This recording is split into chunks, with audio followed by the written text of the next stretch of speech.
हे friends, आज हम समझेंगे इंडिया और चाइना के बीच बॉर्डर डिस्प्यूट्स के बारे में।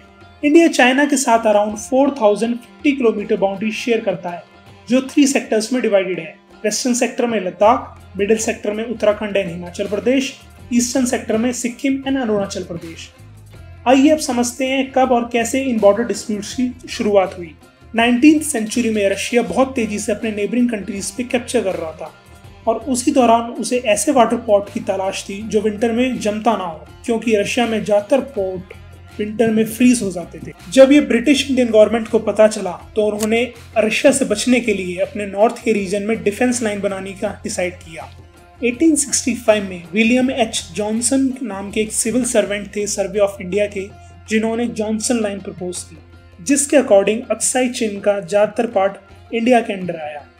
चाइना ने कई सालों तक इस चीज का कोई विरोध नहीं किया, पर फिर 1893 में चाइनीज ऑफिशियल ने एक मैप प्रपोज किया, जिसके अकॉर्डिंग मैककार्टनी मैकडोनाल्ड एक लाइन थी जो कि एक्साई चीन से पास होती थी, जिसका निर्माण sir Claude Maxwell MacDonald and George Macartney ने किया था।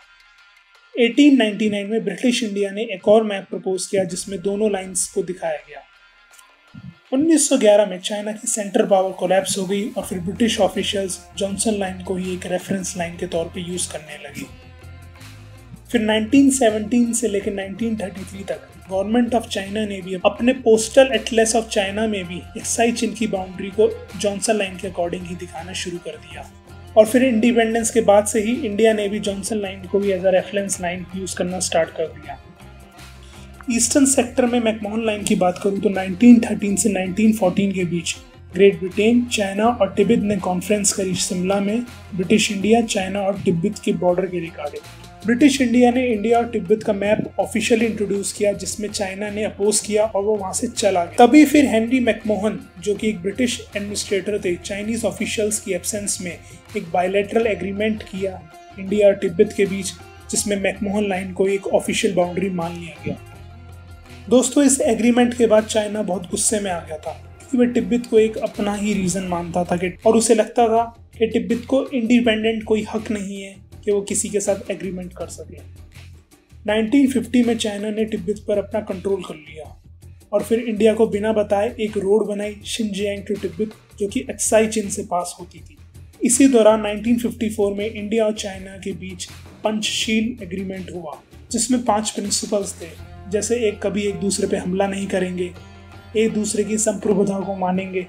1958 में जाके इंडिया को चाइना की इस हरकत का पता चला, जब चाइना ने एक ऑफिशियल मैप प्रपोज किया, जिसमें उसने जो रोड बनाई थी वो एक्साई चीन से पास करती थी और एक्साई चीन को भी अपने मैप में ही दिखा रखा था।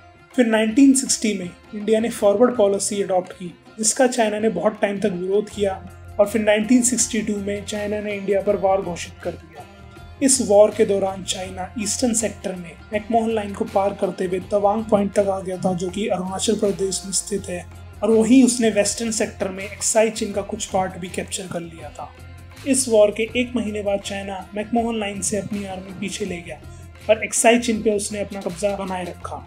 इस 1962 के वॉर के बाद जब ये बॉर्डर इशू सॉल्व नहीं हुआ तो फिर साइनो इंडियन एग्रीमेंट हुआ 1993 और 1996 में, जिसके according line of actual control का यूज हुआ। इंडिया और चाइना के बीच एक प्रॉपर बाउंड्री घोषित करने के लिए LAC का यूज किया गया था।